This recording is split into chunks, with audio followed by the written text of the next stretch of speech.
Business Saturday is just hours away, and experts say it could bring in more to businesses than the Black Friday revenue. Taylor Martin live in our newsroom after speaking to business owners preparing for tomorrow's big rush. So how are they getting ready for the big day, Taylor? Well, every year Small Business Saturday is one of the busiest days in downtown Augusta. With the return of downtown Soul City's Small Business Saturday Crawl, store owners are getting creative to make your shopping experience even more exciting. For sisters Danny and Brienne of Freshwater Design Co., they've been open every year for the Small Business Saturday Crawl. But year 3, this year, is different.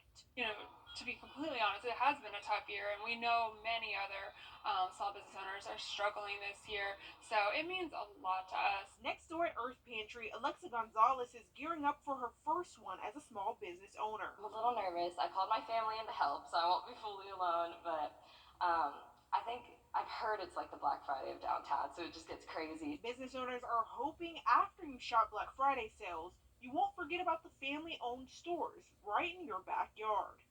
But you also get an experience when you shop local. You don't just sit at your house and stress shop and, impulse buy things that are on sale. You actually get to experience your community. According to the National Retail Federation, more than 60 million shoppers will shop small tomorrow. Here locally, these owners are hoping you see the power in your dollar. You're literally supporting our jobs and the girls that we employ, their jobs as well. So when you're out tomorrow and this holiday season, think big and shop small. But I'd love to see more and more people start supporting local, kind of bringing it back to the old ways. And if you're heading downtown to shop tomorrow and want to get in on the Small Business Saturday Crawl, it's from 10 a.m. to 4 p.m. and kicks off at Augusta & Co., where the first 200 shoppers will get a special prize. A good reason to get out and get shopping early, support those local businesses. Taylor, thanks. And taking a look outside as a lot of those businesses get ready to open the doors tomorrow, tonight through tomorrow morning. Looks like pretty smooth sailing, right? Yeah, definitely a lot better. It's still on the chilly side. I know a lot of people camped out last night. I hope that they had their jackets with them, and the same will be said tomorrow. I don't know if they have those doorbusters for Small Business Saturday, but if you do, definitely need to have the jacket on standby, because again, we're going to cool off a few more degrees than what we are currently seeing. But main story is we're seeing really dry air right now, and that's keeping our dew points in the 40s. So chapstick weather, definitely some static in your sweaters for us. But good news is we'll see plenty of sunshine this weekend, even though it might feel a little bit colder, right around 60 for those high temperatures. All right, thanks, Emily. Hamas freed a couple. Thanksgiving morning DUI accident, injured a deputy, and led to a driver's arrest in Martinez. Off-duty deputy John Muldrow suffered a possible concussion in a 3-vehicle crash.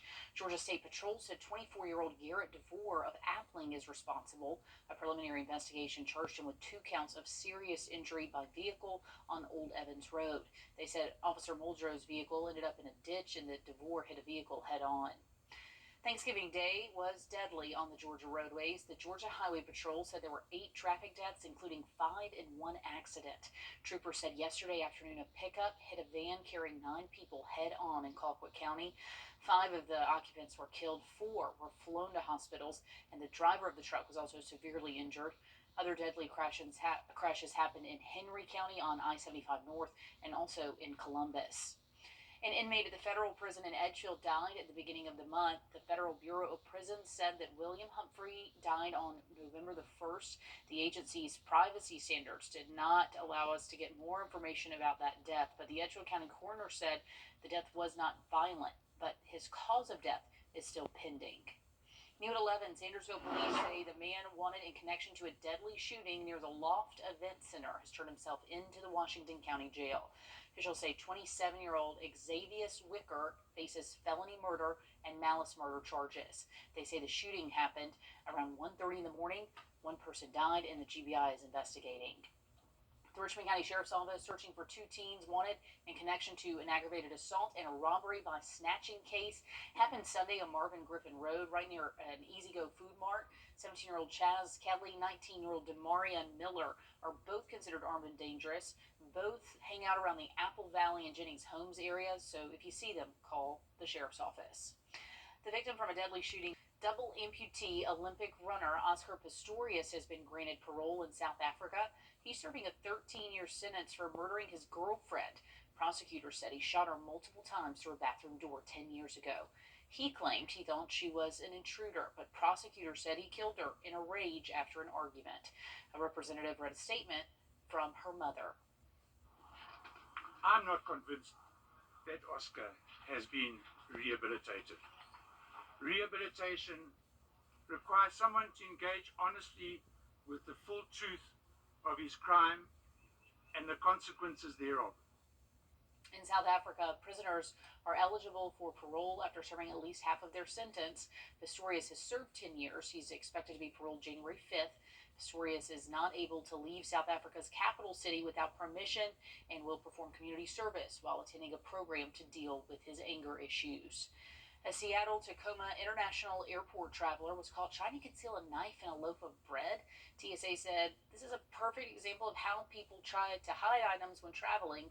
Now that person will face a fine for trying to sneak it through security. The airport expects 1.5 million people to travel through from yesterday through Monday. Well, looking ahead this week, we can expect to see some rain on Sunday, but overall mostly dry conditions. I'll have a check on your drought monitor coming up. And people around the country camped out for the best deals Black Friday in Augusta. It was no different. How Augustans spent the early morning hours next. After Thanksgiving, some call it the unofficial start to the Christmas holiday season. Some people waited around 16 hours to be in stores early for those Black Friday deals.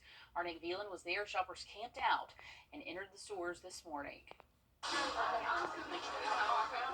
Gates opening. It's been a really good turnout. Had a line out the door. People wanting the best of the best deals. Till we drop. Yeah. We till shop can't till go we drop. anymore. or until the money runs out. True. Whatever comes first. From the mall to Academy Sports to local stores, shoppers searched for sales. They have some banging deals. Banks Oyster spent 16 hours waiting in this tent outside Escape Outdoors. It's been long, but it's been fun. I mean, it was cool to camp out with my boys. So, I mean, part of it was just for the fun of it. I mean, it was something to do. I did have to skip out on a little bit of Thanksgiving, but. With hopes of being one of the first 5 in line to get a $50 gift card every month for the next year. At 7 a.m., the long wait was over. Feels awesome, but this last hour has been the hardest because I'm on 5 minutes of sleep, so it's rough, but I'm hyped. From long waits to yearly traditions, Julie Coxville and Margaret Kaysen are a Black Friday duo. They live for the day after Thanksgiving. Oh, it's awesome just seeing everybody out, the crowds, trying to catch a deal here and there. So We love it. Even though that they say that the crowds aren't what they once was, they'll always cherish the shopping holiday. It's just a really big tradition with us. We love it. yeah, we it do. just starts our Christmas off and just starts the holidays off for us. Yeah, we look forward to it every year.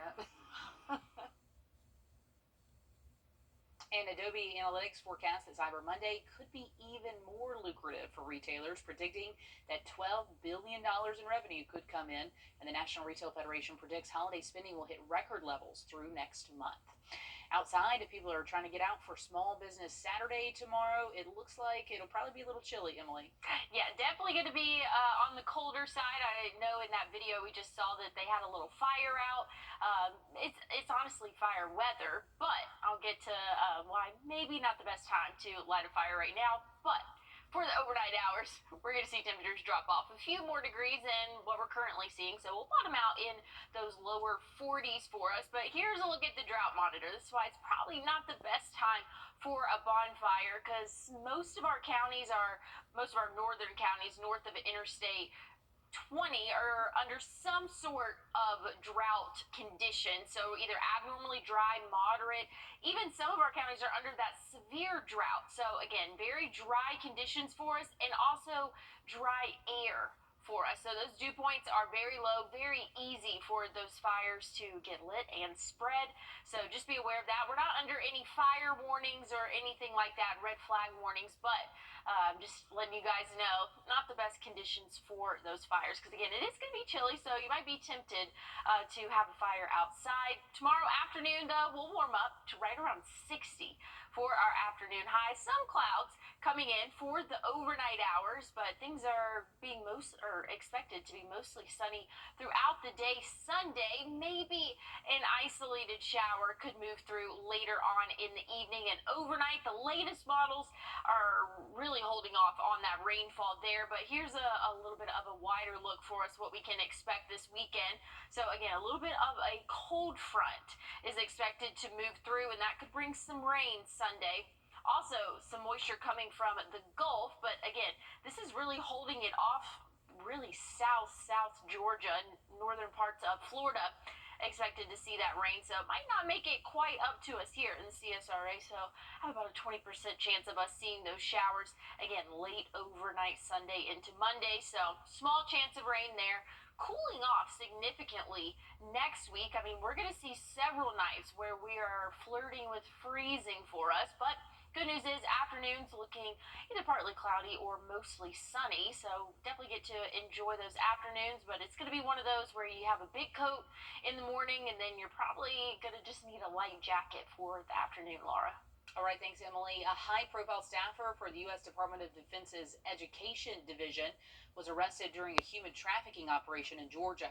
64-year-old Stephen Hovanek was one of 24 people arrested last Wednesday in Coweta County. He was charged with pandering, while others faced prostitution and drug charges.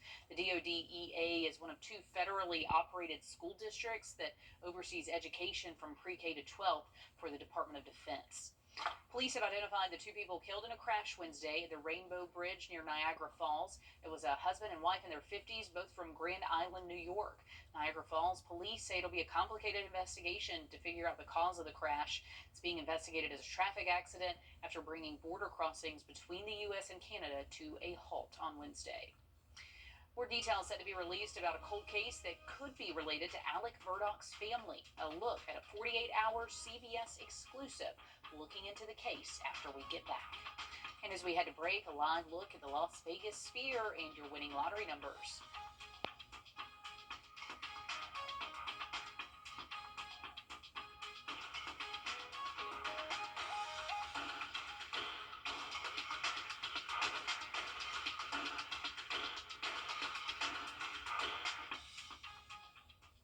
Your safety. Toyotathon is on. Now's the time to get an exciting new Toyota. Like Camry Hybrid, RAV4, Tundra, and more. How did you... Magic. Right now, lease a new 2024 Toyota RAV4 LE for just $339 a month for 24 months plus $500 holiday bonus cash. That's just $339 a month on the Toyota RAV4. Come in today. Toyota. Let's go places. 48 Hours from CBS has obtained exclusive access to the findings of an independent investigation into the unsolved death of Stephen Smith. The case was cold until the murders of Paul and Maggie Murdaugh brought it back to life. Frustrated by a lack of answers, Stephen's mother, Sandy, is working with a team of lawyers and experts to find out what happened to her son. Here's Nikki Batiste. I'm Nikki Batiste for 48 Hours. After the Murdaugh murders, South Carolina law enforcement takes a deeper look at the unsolved case of Stephen Smith, an inside look at what the strange crime scene says about his death. Stephen was somewhat right here. 48 Hours Saturday.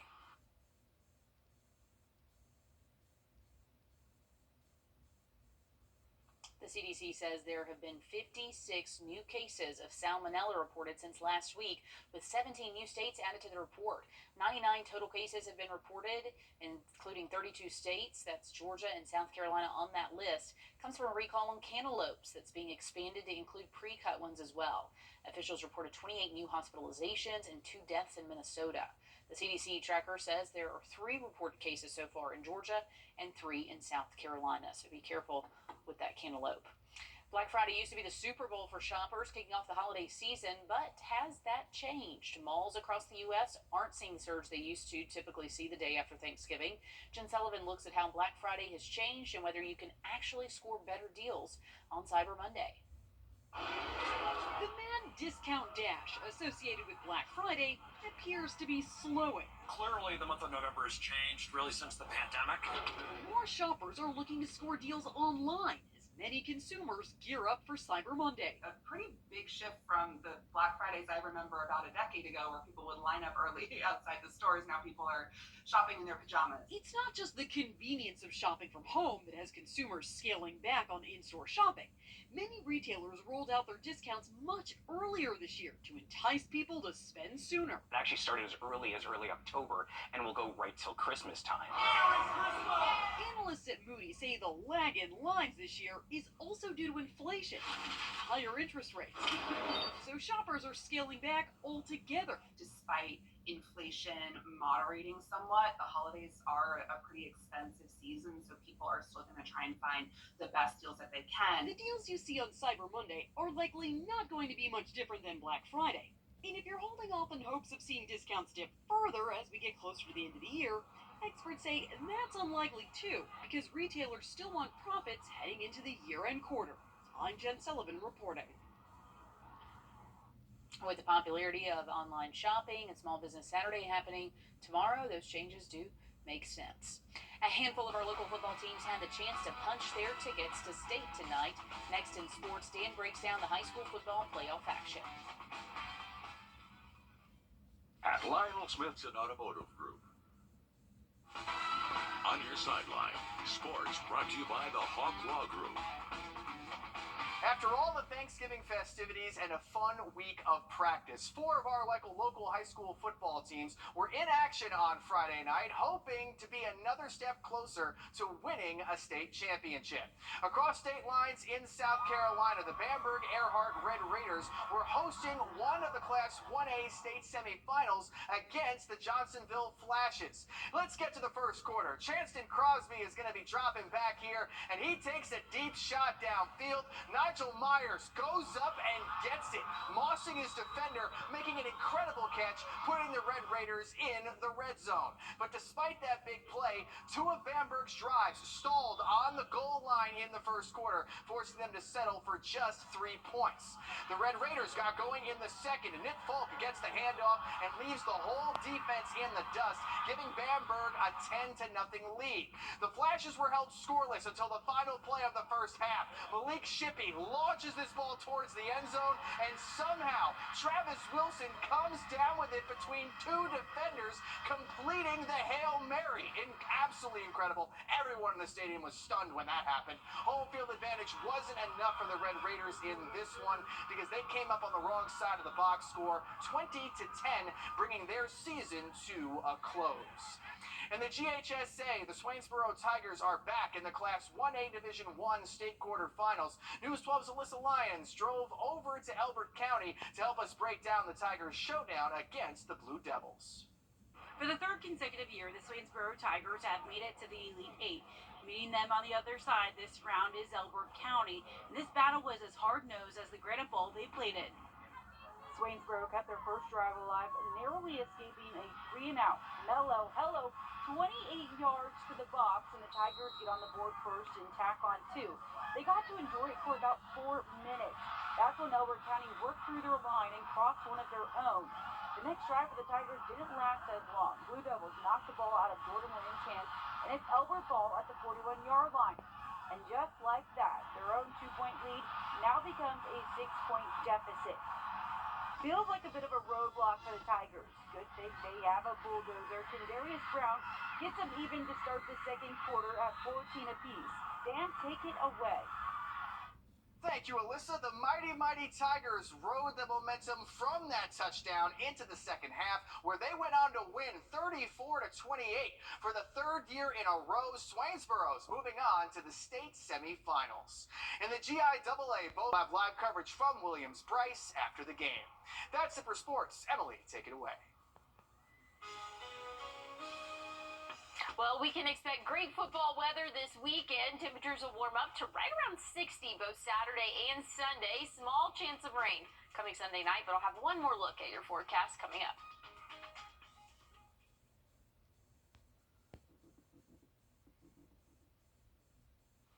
Well, a deer decided to get a jump on Black Friday shopping, I guess, cutting the line, which is a little rude. But police arrived at the store on Thanksgiving Day after a call for what they thought was a holiday burglary. They found a large front glass window smashed out, all this stuff ransacked, and this deer running around in chaos.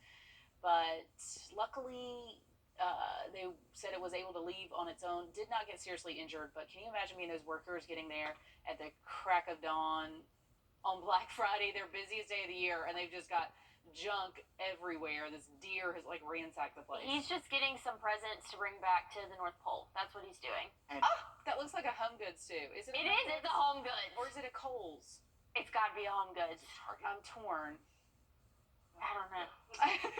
Everybody likes getting the deals around this time of year. So either all three, just a tragedy. Wow. Hey, you still have one more day to get some deals for you. Small Business Saturday tomorrow. We'll see temperatures warm up to right around 60, so definitely still going to need your jacket and hold on to it because you're going to need it for the next 7 days. Okay, it's starting to feel a little more like Christmas out there, getting everybody in the holiday spirit. Maybe if you're chopping down your tree, you can wear a little jacket to do that, make the picture look nice. That'll do it for us. We'll see you. We hope you have a great holiday weekend.